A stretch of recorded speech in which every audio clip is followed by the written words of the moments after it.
Big things are happening in the world of crypto. With the US Securities and Exchange Commission approving spot Bitcoin ETFs back in January, we now have Hong Kong following in its footsteps. Let's see how this will affect the price of Bitcoin. On April 30th, Hong Kong became the first jurisdiction in Asia to approve Bitcoin and Ether ETFs.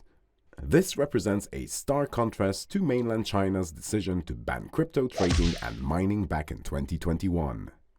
This major decision is part of Hong Kong's strategy to become a major global hub for virtual assets.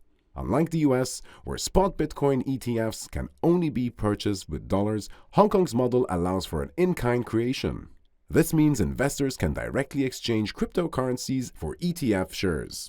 So far, Hong Kong's spot Bitcoin ETFs amassed $230 million in assets under management in their first week, where the Ether ETFs totaled to $43 million, with China Asset Management, Bosera International, and Hashkey Capital and Harvest Global Investments setting themselves apart as key performers. How will this impact Bitcoin investors as well as the price of Bitcoin? Well, even though Hong Kong is a much smaller market, crypto investors might still prefer its offerings over similar US products.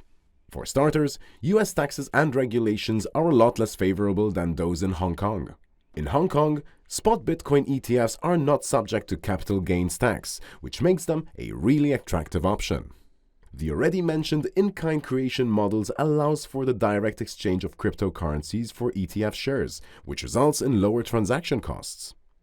Finally, there is regional convenience, as Asian investors will find it easier to invest in Hong Kong ETFs without having to deal with complex US tax forms and brokerage accounts.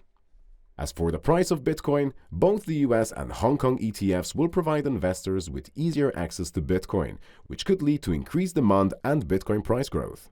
On the flip side, larger investment flows into ETFs can lead to increased price volatility due to the large sums of money moving in and out of the market.